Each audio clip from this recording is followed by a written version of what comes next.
안녕하세요. 저는 이제 막 결혼을 준비하던 예비 신부였습니다. 불과 몇 달 전까지만 해도 말이죠. 결혼이란 게 이렇게까지 누군가의 비호를 맞춰줘야 하는 건 줄은 몰랐어요. 결혼이라는 건 서로 사랑하고 잘 맞는 두 사람이 만나 새로운 가족을 이루는 과정인 거로 알고 있어요. 하지만 역시 결혼은 배우자 될 사람만 보고 하는 건 아니라는 게 확실히 깨달았어요. 저에게 걸림돌이라고 하면 걸림돌이었던 부분은 바로 예비 남편의 어머니, 즉 제게는 예비 시어머니가 될 분이었죠.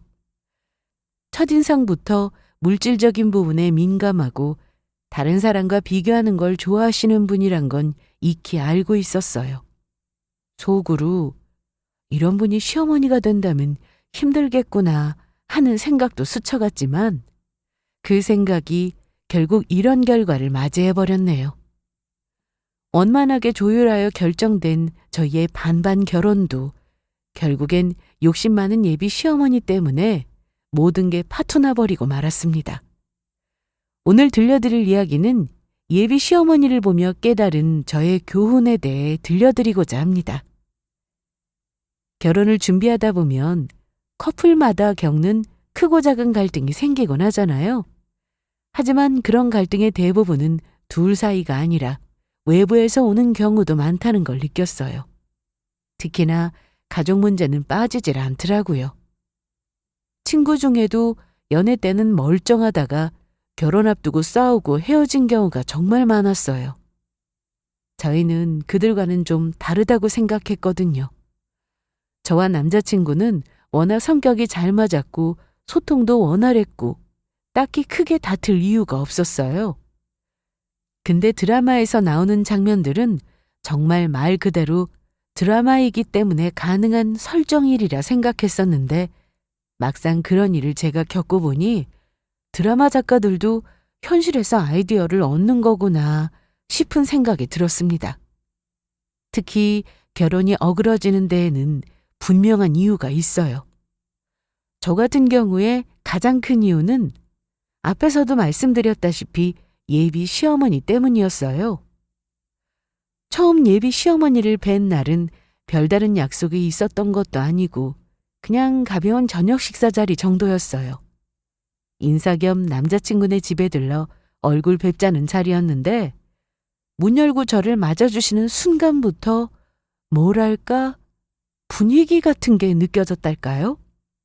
그냥 단순히 인상이 강하다거나 기가 세다 그런 느낌이 아니었고 어머님께서 굉장히 꾸민 사람이라는 인상을 많이 받았어요. 치렁치렁한 장신구들이 제일 눈에 먼저 들어왔고 집에 계신 차림치고는 옷차림이 너무 과하게 화려했죠. 솔직히 말하면 너무 오버하신 거 아닌가 싶었어요. 꾸미는 거야 개인의 자유니까 상관없지만 집안에서까지 그 모든 장신구를 하고 계신다는 게 저는 조금 의아했고 뭔가 과시하는 듯한 느낌을 받았거든요. 물론 처음 어머님 취향이시고 꾸미고 싶으셨을 수도 있겠지만 남이 보기엔 그건 과한 정도였어요. 그리고 식사 자리에 앉고 음식을 먹기도 전에 시작된 질문 공세가 저를 당황하게 했죠. 어머, 이 귀걸이는 어디 브랜드니? 이 시계 꽤 비싸 보이는데 얼마 정도 해? 팔찌가 참 세련되고 예쁘네. 나도 요즘 손목이 허전해서 뭐라도 하나 둘러야겠다고 생각했거든. 이런 질문이 계속 이어졌어요. 아들의 여자친구로서 예비 며느리로서의 질문보다 장신구에 대한 질문이 쏟아지는 걸 본 저는 이분은 액세서리에 관심이 무척 많으시구나. 나에 대한 건 궁금한 게 없으신가 하는 생각이 들면서 다소 황당하긴 했어요. 게다가 대화 중간중간 은근슬쩍 꺼내는 이야기들도 참 묘했거든요. 내 친구 며느리는 결혼 전에 명품 가방을 사줬다더라. 아니 뭐 해달라고 이야기하는 건 절대 아니고 그냥 그런 얘기 들으면 기분이 좀 그렇긴 하더라고. 호호. 나도 이제 며느리 생기니까 너무 좋겠다 이 말이야. 이런 식의 이야기를 할까요? 그 순간 제가 느낀 감정은 딱 하나였어요. 아, 이분과 나는 상극이다. 말 끝마다 돌려 말하는 방식이나 은근히 비교하는 태도가 뭔가를 기대하는 느낌이 들어 저도 모르게 은근한 불쾌감이 들기 시작했고 거리를 두고 싶은 마음이 들었거든요. 물론 저도 장신구 좋아해요. 예쁘고 제 스타일에 맞는 게 있으면 하나들 모으기도 하고 특별한 날엔 좀 더 신경 써서 꾸미기도 하죠. 하지만 예비 시어머니께 느껴지는 취향은 뭔가 내가 좋아서라기보다는 남이 하니까 혹은 남보다 잘 보여야 하니까라는 이유로 소비하시는 느낌이 강하게 들었었거든요. 말로는 마음에 들어서 샀다라고 하시지만 듣다 보면 누가 이걸 하고 있더라고. 요즘 이 브랜드가 유행이길래 라는 식의 말씀이 더 많았어요. 그래도 별로 개의치 않아 하려 했어요. 저한테 직접 뭘 요구하신 것도 아니었고 돌려 말하기 정도야 가볍게 무시하고 넘어갈 수 있으니까요. 그래서 그땐 단순히 성격을 파악하는 정도에서 그쳤고 결혼을 하려는 배우자와의 가치관이나 마음가짐이 더 중요하다고 생각했었어요. 그날 이후로도 몇 번 더 예비 시어머니를 뵈었고 만날 때마다 스타일이나 대화 주제가 크게 다르진 않았지만 저는 적당히 호응만 해드렸어요. 호응 정도야 돈이 드는 것도 아니고 저에게 뭘 사달라고 요구하신 것도 아니니 그 정도는 충분히 해드렸죠.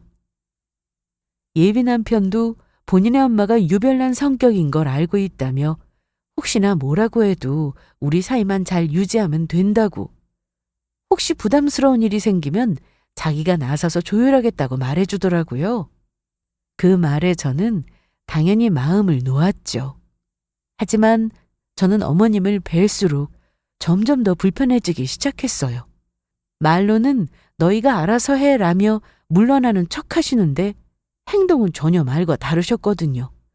은근히 제가 뭘 가졌는지, 저희 집 형편은 어떤지 떠보는 듯한 질문들이 계속됐고 저희가 반반 결혼으로 진행한다고 말씀드렸을 때도 마음에 안 드신다는 듯 시큰둥한 반응을 보이셨거든요.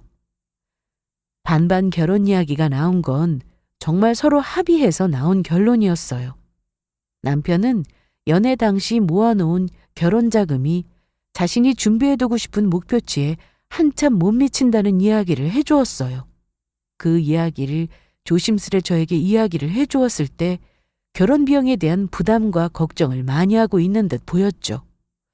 그래서 제가 먼저 반반 결혼을 제안했고 예비 남편은 오히려 정말 그래도 괜찮겠냐며 오른 집이라도 본인 힘으로 구해보려 했는데 그렇게 해주지 못했다며 많이 미안해했어요.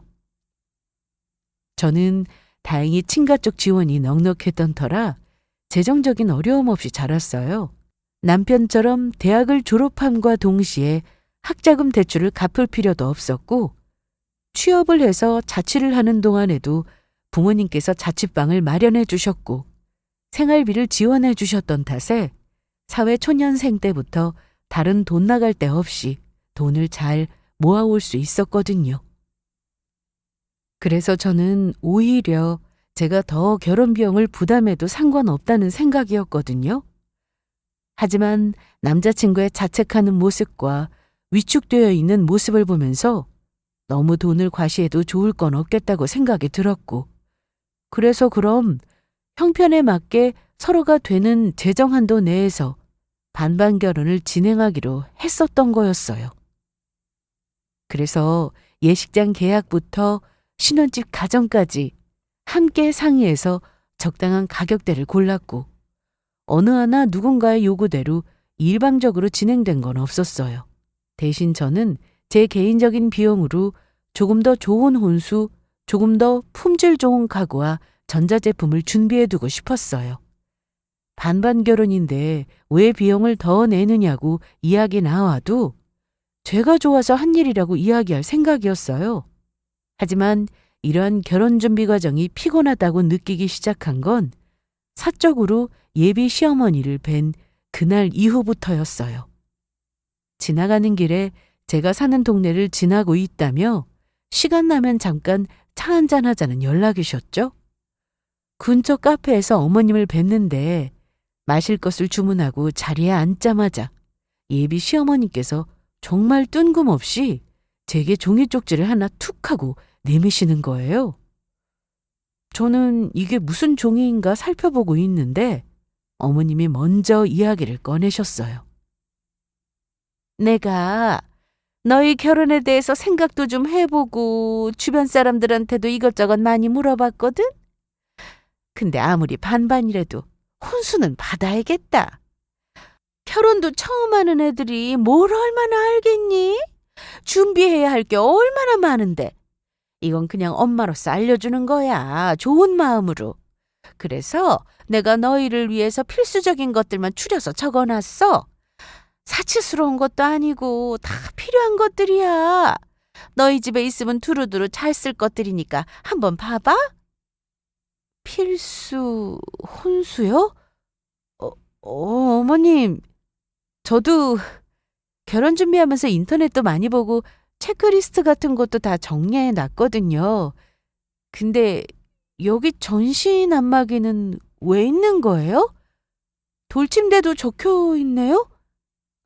저희 이런 건 필요 없어요. 저희 둘 다 돌침대를 선호하지 않는데 돌침대는 왜 필요한 거예요? 얘가 무슨 소리라는 거야? 당연히 내가 쓰는 거지. 너희 애 낳으면 내가 봐줘야 할 거 아니냐.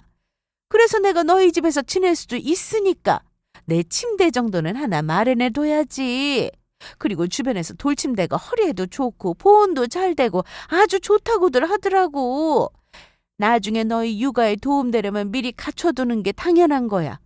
이삿짐 들어올 때 같이 두려놔야 나중에 덜 번거롭지.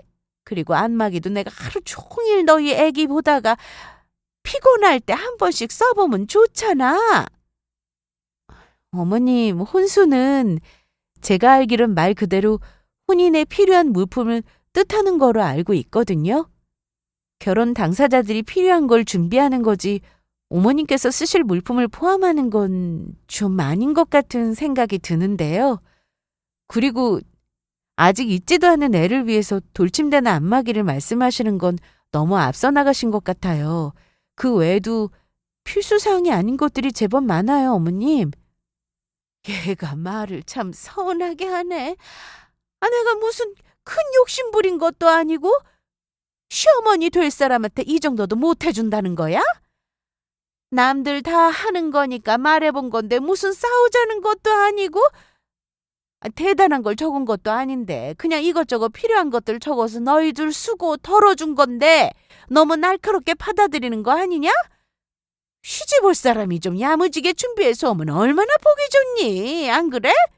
내가 다른 며느리들처럼 몇 천만 원 예단 받는 것도 아니고 고작 안마기랑 돌침대 적은 거로 너희 눈치를 봐야 한다는 거냐? 몇 천만 원 예단이요? 아니 그게 현실에서 실제로 일어나고 있는 일이 맞나요? 결혼하는데 들어가는 비용이 몇 천이면 당연히 이해 가죠. 거기에 집값도 포함이면 당연히 몇 천이라는 말이 당연한데 저희는 예단으로 몇 천을 생각해 본 적도 없고요. 물론 그렇게 드리는 사람이야 있겠죠. 하지만 그것도 상황에 맞게 형편에 맞게끔 하는 게 맞다고 생각하고요. 쥐석 씨랑 저는 깔끔하게 예단 예물 하지 않기로 이야기까지 다 된 상태예요. 그리고 대단한 게 없다뇨. 어머님이 적어주신 안마기 가격이 400만 원이 넘어요. 말씀하신 돌침대도 기본 200단위인 제품만 적어두셨는데 그 비용이 적다는 건가요? 그리고 그릇 세트며 가전 가구는 저희의 취향에 맞게끔 제가 다 찾아놓은 상태예요, 어머님. 이 목록들은 저희의 혼수라기보단 어머님이 원하시는 품목들만 적어놓으신 것 같은데요. 너 애가 원래 이렇게 버릇이 없었니? 그거 다들 좋다 그러길래 적어둔 거야. 알아서 좋은 것들만 정리해서 줬는데 뭐? 내가 원하는 것들? 아니 너희 집에 올 때 나도 써야 될 거 아니니? 내가 적은 거 너희 둘이 못 살 정도도 아닐 텐데 왜 이렇게 삐딱하게 받아들여 얘가? 신경 써서 준비한 건데. 됐다. 며느리 될 애가 말대꾸나 하고 있고 지들 잘 되라고 하는 건 줄도 모르고 며느리 복도 없다. 있지.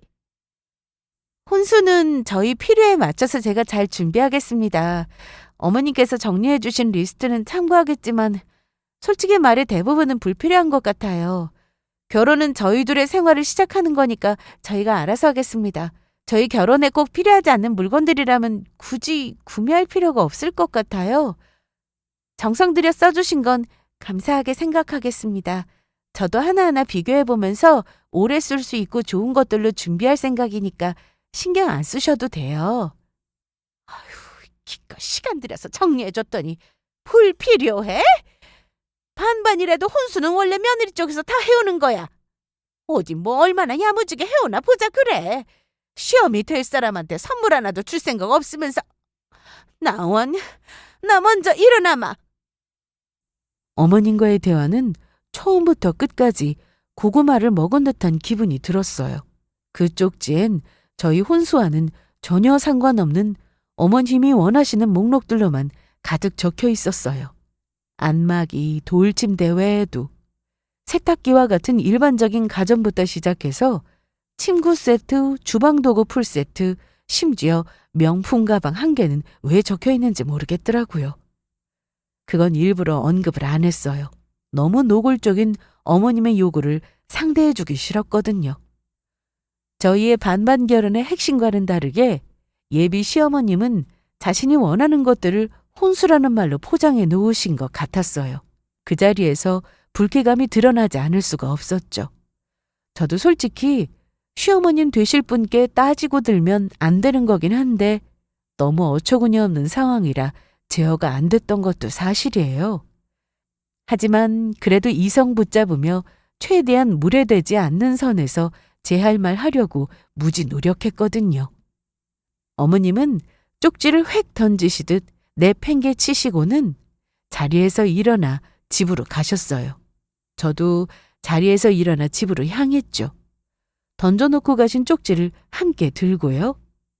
저는 대화하는 동안에도 언젠간 저에게 닥칠 고부 갈등이니 미리 연습하는 거라 생각했고 어떻게든 대화를 통해서 원만하게 대화가 잘 마무리되었으면 하는 생각뿐이었어요. 하지만 마지막에 종이를 내팽개치고 감정이 태도가 되신 모습에 이건 정말 아니다라는 생각이 들어버렸습니다. 정말이지 욕심 많은 예비 시어머니 때문에 결혼을 중단해야 하나 싶은 고민이 드는 게 너무 싫었어요. 저는 남자친구와 정말 너무너무 성격이 잘 맞아요.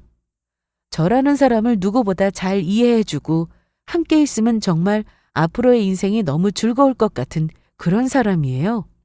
성격도 가치관도 일상에서 중요하게 여기는 것들이 저와 공통되는 것들도 참 많고요.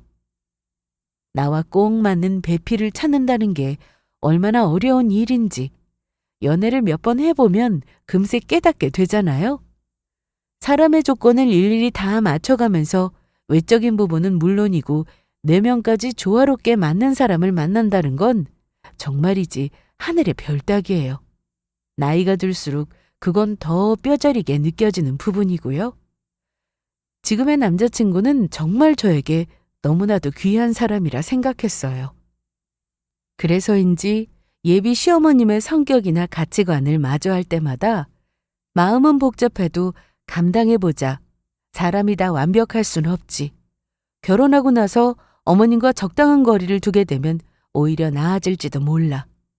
이 모든 것들이 우리 하기 나름 아닐까 하며 나름대로 합리화도 시키고 이 모든 상황을 수긍하고 받아들이려 했거든요.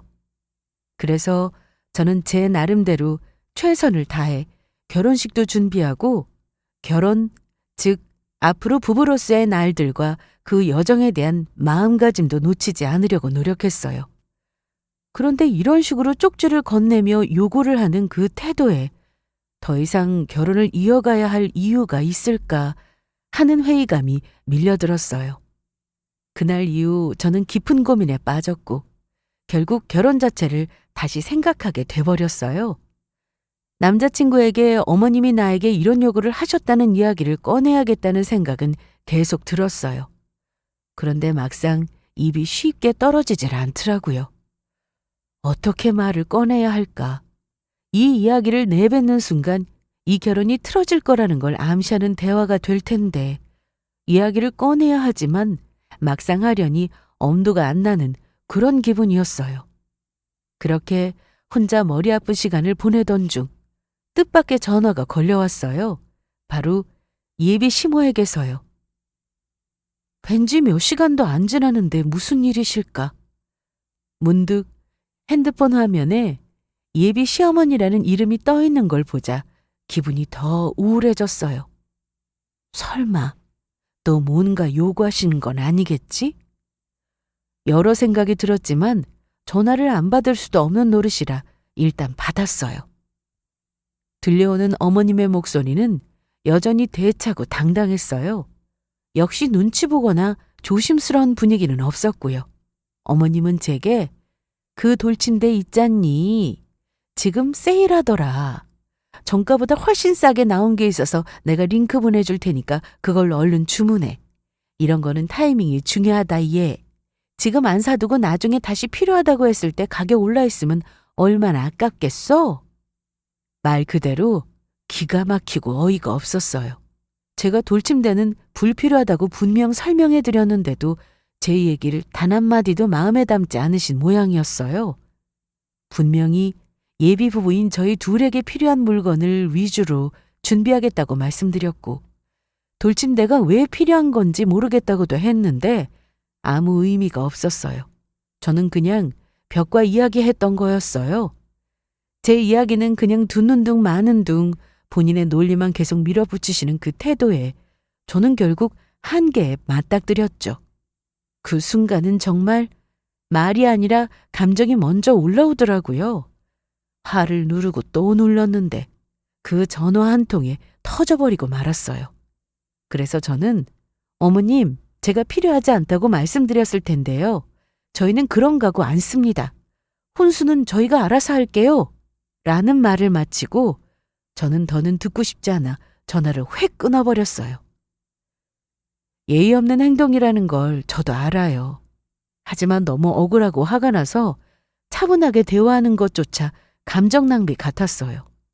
결혼도 아직 안 한 상태에서 돈을 맡겨놓은 것도 아닌데 그저 예비 며느리라는 이유 하나로 이런저런 물건들을 요구한다는 게 너무 황당하잖아요. 이건 혼수가 아니라 본인이 필요한 걸 대신 사오라는 말밖에 안 되지 않나요? 너무 싫었어요. 저는 그 순간 이성을 잃고 말았어요. 그동안 아무리 마음에 들지 않는 시어머님이라도 예비 남편을 생각해서 또 결혼이라는 게 결국 양가의 어른들까지 품어야 하는 일이라는 생각에 나름대로 최선을 다해왔다고 생각했거든요. 예비 남편 몰래 준비해둔 것들도 있었어요.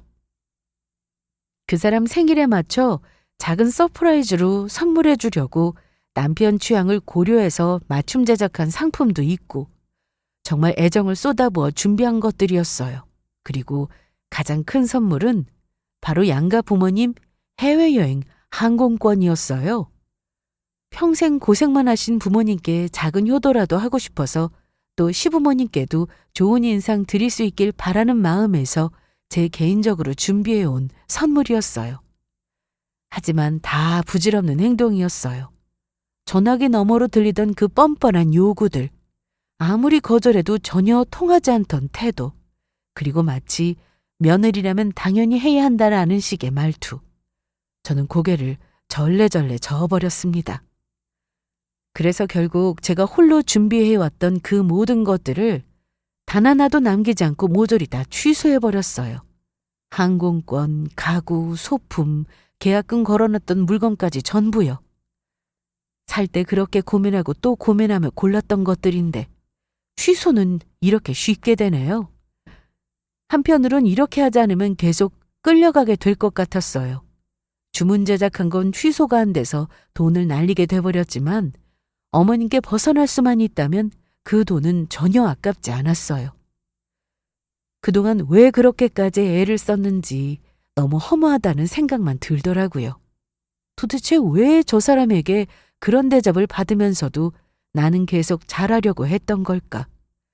갑자기 숨이 턱 막히곤 제가 하고 있는 이 모든 노력이 누구를 위한 거였던 건지 의문이 들었어요. 그렇게 결심하고 조금은 홀가분한 마음으로 소파에 앉았을 때였어요. 전화벨이 울렸고 발신자는 남자친구였어요. 어머님과의 통화가 끝나고 얼마 되지 않은 시간에 전화가 온 거라 저는 어머님이 전화를 획 끊었다는 저의 이야기를 하신 게 분명하다는 생각이 들었어요. 전화를 받을까 말까 잠깐 망설였지만 결국 받았어요. 그리고 예상은 한치의 오차도 없이 맞아떨어졌죠. 그리고 예비 남편은 결국 불난집에 기름을 끼얹어 버리고 말았습니다. 자기야, 도대체 엄마랑 무슨 일이 있었던 거야? 방금 엄마가 나한테 대뜸 전화하더니 화가 머리끝까지 나신다고 고래고래 소리를 지르시는데 막 자기가 엄마 이야기도 안 끝났는데 전화를 그냥 끊었다면서 말도 제대로 못하겠다고 계속 억울해하시고 있어. 나도 무슨 상황인지 모르니 뭐라 대답해드릴 수 없는 노릇이고 그래서 직접 자초지종 좀 들어보려고 전화한 거야. 엄마랑 무슨 일 있었던 거야? 어머님이 너무 터무니없는 요구를 하셨어. 아무리 예비 시어머님이라고 하셔도 그건 너무 과하셨다고. 내가 아무 말 없이 받아들여야 하는 건 아니잖아. 솔직히 나도 예의 지키면서 대화했어. 근데 전혀 말이 안 통하는 걸 어떡해. 그래서 나도 순간적으로 너무 화가 나서 전화를 끊어버렸던 거야.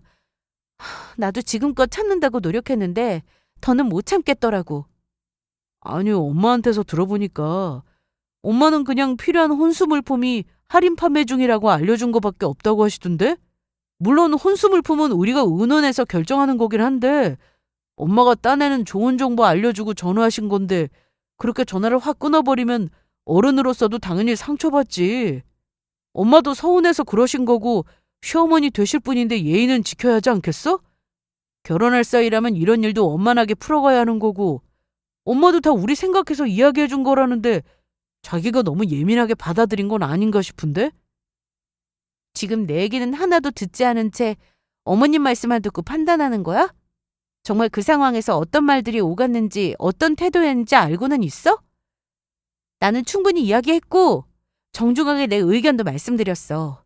그럼에도 불구하고 어머님은 계속 일방적으로 밀어붙이셨고 분명히 앞전에도 필요하지 않다라고 말씀드렸는데도 할인에 판매하니까 사라는 말까지 하시는데 그걸 참고 또 설명해야 하는 내 입장은?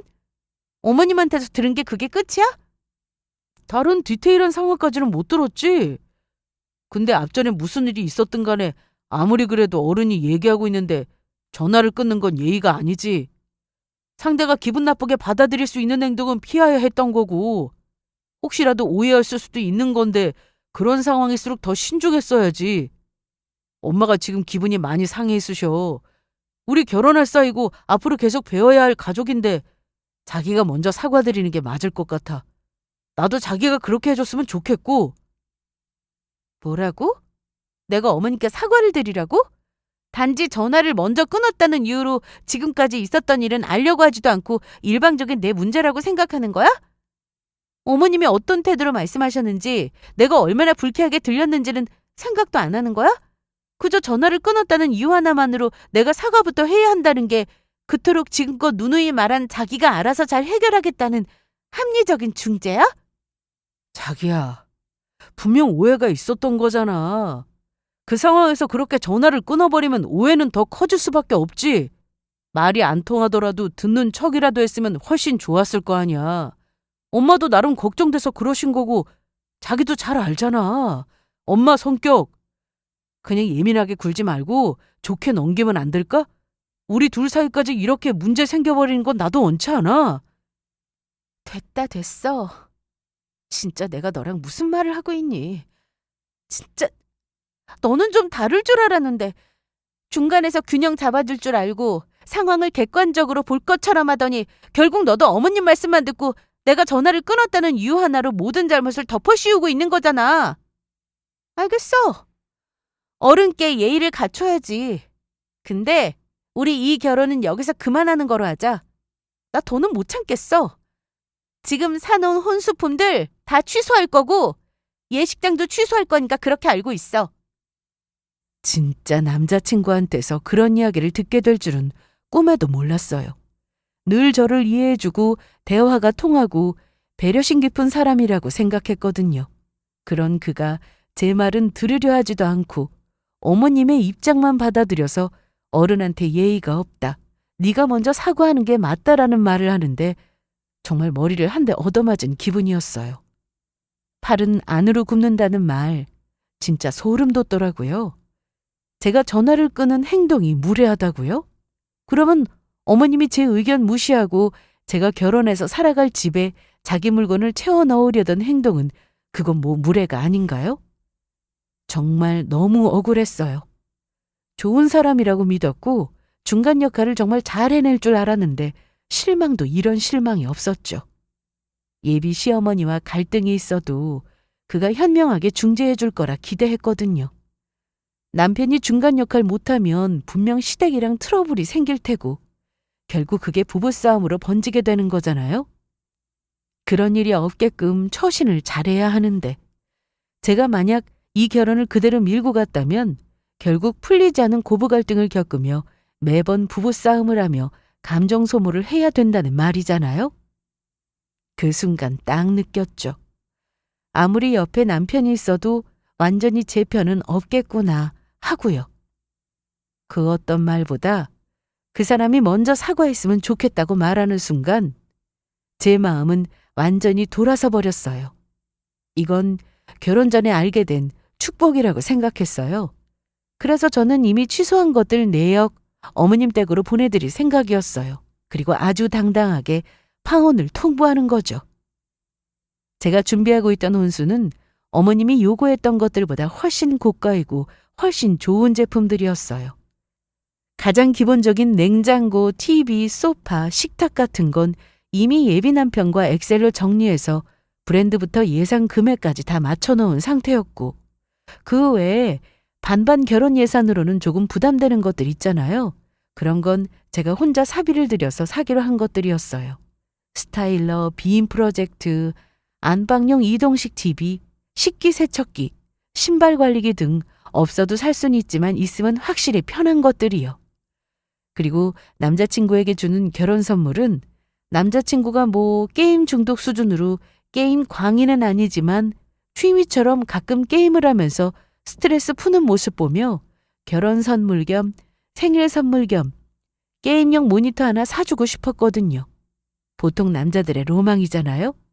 밖에 나가서 밤새 술 마시거나 친구들 만나러 나가는 것도 아니고 퇴근 후 집에서 할 거 다 하고 2~3시간 게임 즐기는 건 나쁘지 않다고 생각했거든요.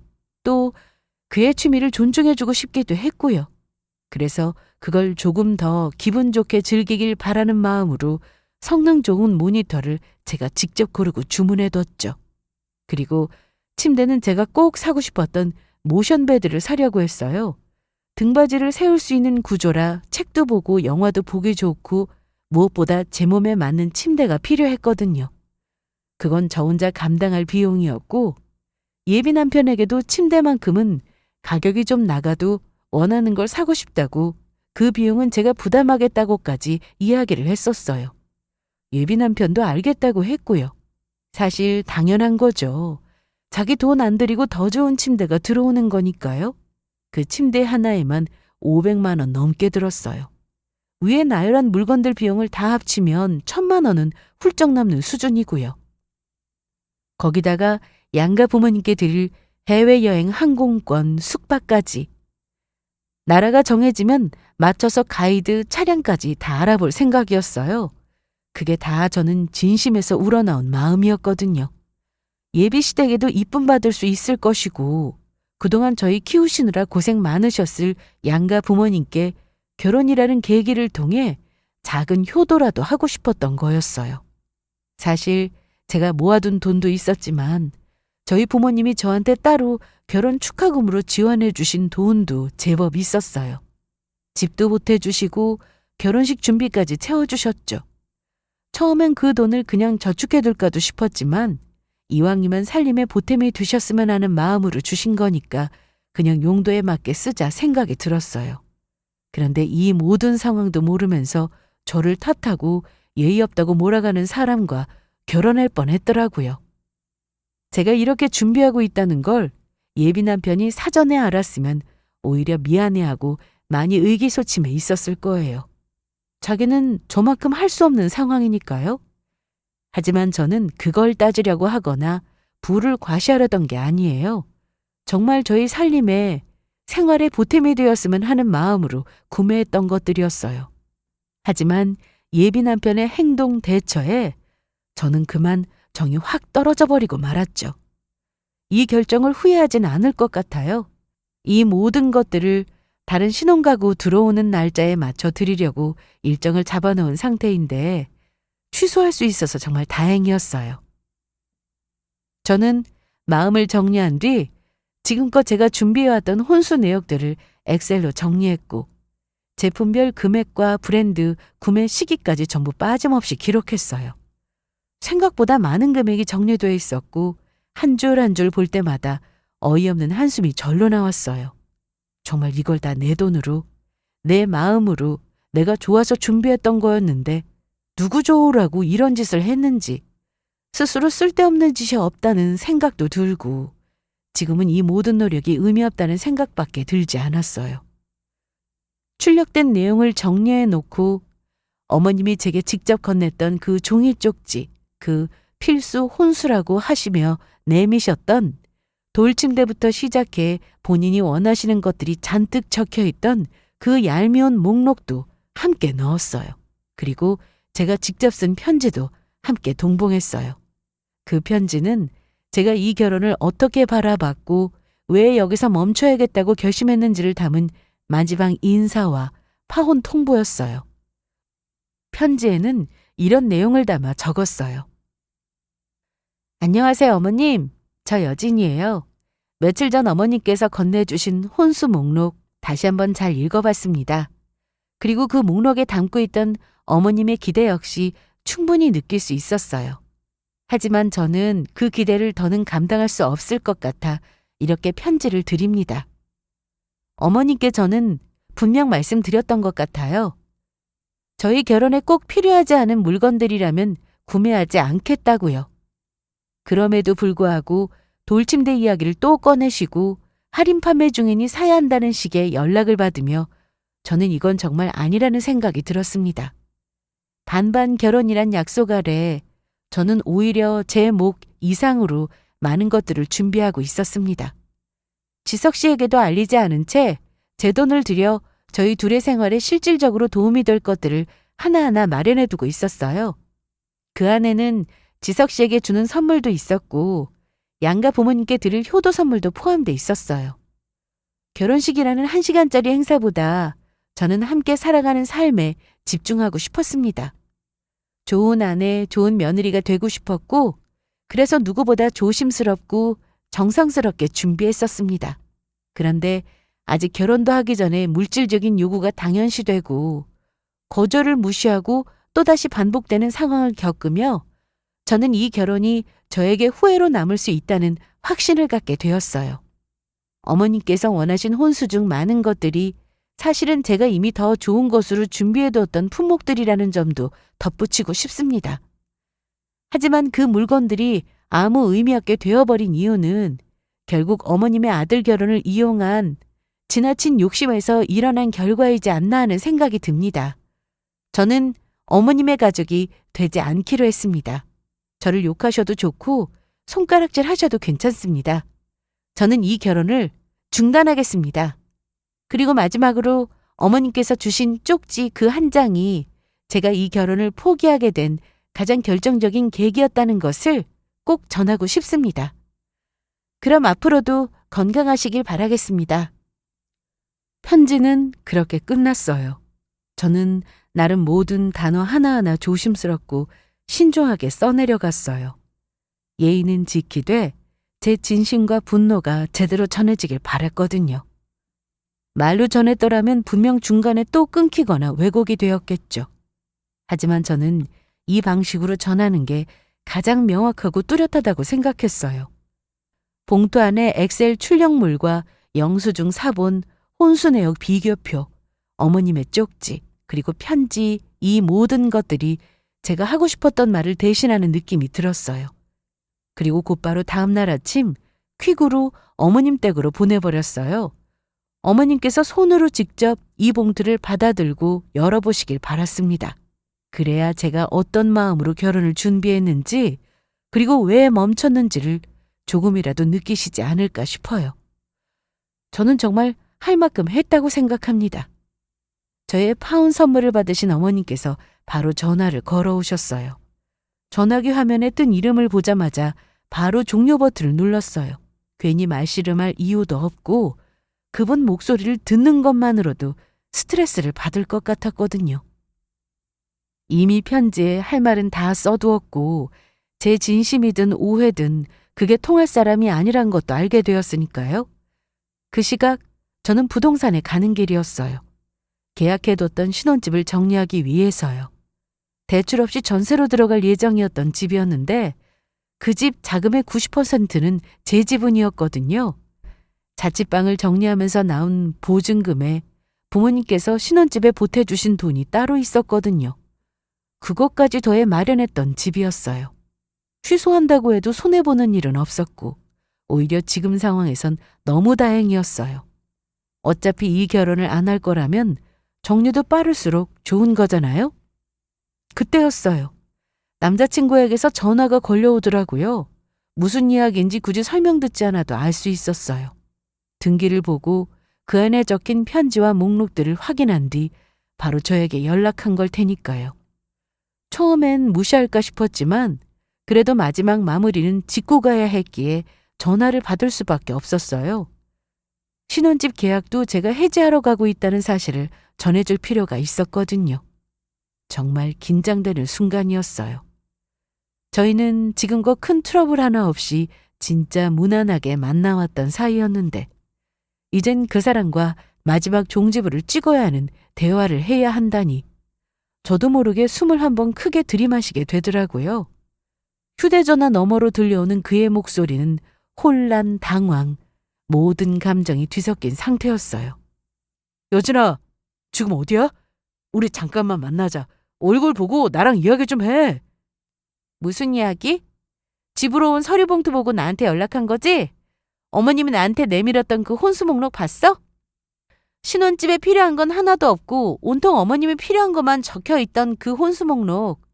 그걸 요구하는 사람을 내가 시어머니를 모셔야 할 이유가 없겠더라. 그래서 파혼 결심한 거야. 네 전화 한 통으로 마음 되돌릴 생각 없어 나. 나 정말 몰랐어. 진짜야.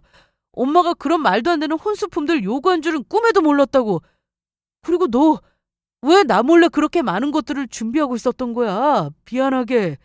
우리 결혼 준비 잘하고 있었잖아. 엄마 문제는 내가 알아서 조용히 해결할게. 잘 준비하고 있었지. 근데 계속 찬물 끼얹고 내 마음 적게 만든 게 누군데? 그리고 너도 마찬가지야. 내 상황은 하나도 들어보지 않고 먼저 전화 끊었다는 이유로 어머님께 사과부터 하라고 그러고 그러는 내가 널 무슨 수로 계속 믿을 수 있을 것 같아? 그러니까 그건 내가 오해했었어. 엄마 말만 듣고 그런 판단하는 건 진짜 내 잘못이야. 내가 미숙했어. 지금 생각하면 내가 너무 경솔했어. 진심으로 미안해. 이제 와서 미안하다고 하면 뭐해? 어머님이 내민 혼수 목록들은 우리 결혼 준비가 아니라 아들 결혼으로 장사하려는 걸로밖에 안 보이더라. 그런 시어머니 나 절대 가족으로 만나고 싶지도 않아.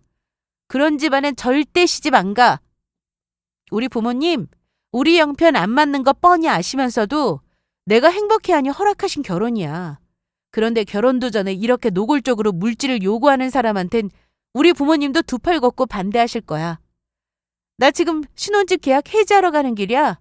파혼 확정이니까 다시는 연락하지 마. 너도 마음 정리해. 난 너랑 끝이야. 저는 남은 결혼 준비를 싹 정리를 해버렸어요. 그 사이 지속적인 남자친구의 연락과 예비 시어머니의 연락이 끊이질 않았어요. 온통 미안하다, 오해였다 라는 말들에 지긋지긋해져서 전화도 다 차단해버렸죠. 그러다 남자친구의 이야기를 전해 듣게 되었는데 그것도 제가 생각지 못한 경로로 들려왔어요. 제 고등학교 동창 중에 경찰관으로 일하고 있는 친구가 있어요. 지난번에 남자친구와 데이트를 하는 도중에 길에서 그 친구를 만났거든요. 짧은 만남이었지만 간단하게 남자친구도 소개하고 얼굴도 투고 안부도 묻고 헤어졌었죠. 그런데 그 친구에게서 연락이 온 거예요. 잘 지내고 있냐고요. 어쩐 일인가 싶어 연락하다가 본인이 근무 중인 관할서로 남자친구 가족이 오게 되었다는 거였어요. 어머님과 함께 무언가에 격하게 말다툼을 벌이다가 결국 경찰서에까지 들어오게 됐다고요. 처음엔 사람을 잘못 본 거 아니냐고 하니까 이름과 생년월일이 분명 같았어요. 남자친구는 어머님과의 다툼으로 오게 되었고 결혼을 망친 부모라며 어머님의 멱살을 잡는 바람에 그 힘을 제압하기가 힘들어 신고가 들어온 거라고 하더라고요. 경찰서 안에 있던 민원인들과 직원들 모두가 깜짝 놀랄 만큼 경찰서 안에서도 격렬한 언성이 오갔고 결국 가족 간의 내분으로 정리가 되어 법적 처리는 안 하고 돌려보냈지만 분위기가 말 그대로 최악이었다고 하더라고요. 최악은 최악이죠. 부모가 아들 결혼 망친 건 분명하니까요. 그의 심정은 이해하지만 그래도 부모의 멱살을 잡다니. 이 집안 사람들과 인연 끊어내기를 정말 잘했다는 생각이 들었습니다.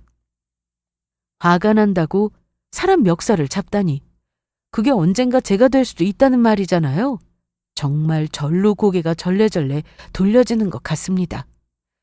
그리고 저는 정리가 끝나는 대로 해외여행을 떠나버렸어요. 머리를 식히고 싶었거든요. 유럽도 다녀오고 혼자만의 시간을 보냈어요. 그리고는 하와이로 넘어와 머무는 시간을 가졌는데 그중 일주일 정도는 부모님과 함께 머물렀어요. 저희 부모님도 일평생 일만 하시다 이렇게 오랜 기간 해외에서 시간을 보내는 건 제가 정말 어렸을 때 빼고는 오랜만이었거든요. 저는 아직도 하와이에 혼자 머물고 있어요. 이곳에 조금 더 남아 혼자만의 시간을 보내며 지난 시간을 말끔히 정리해 나가고 있거든요. 얼마 만에 느끼는 평화로움인지 정말 이곳에 눌러앉고 싶은 생각도 들더라고요. 저는 지금 저에게 연락을 준 그 경찰관 친구와 소소하게 연락을 주고받으며 지내고 있습니다. 아직은 누구와 감정을 공유하며 애쓸 생각은 없는데요. 단지 그 친구가 해주는 짧은 안부와 위로가 요즘 제게는 참 큰 힘이 되어주고 있어요. 앞으로는 정말 좋은 사람 만나고 싶어요. 저에게도 언젠간 그런 날이 오겠죠? 이 일로 저는 정말 중요한 교훈을 하나 배웠어요. 결혼은 단순히 사랑하는 사람과 함께 사는 일이 아니라 그 사람의 가족, 가치관, 태도까지 모두 함께 살아가는 일이란 걸요. 아무리 그 사람이 좋아도 그를 둘러싼 환경이 저를 존중하지 않는다면 그 사랑 하나만으로는 절대 버틸 수 없다는 걸 뼈저리게 느꼈습니다. 앞으로는 누군가의 딸, 며느리, 아내가 되기 전에 끝까지 저 자신으로서 행복할 수 있는 길을 선택할 거예요. 그러기 위해 이곳에서 제 내면을 더 다듬는 시간을 가져보도록 하겠습니다. 제 이야기 끝까지 함께 해주셔서 감사합니다.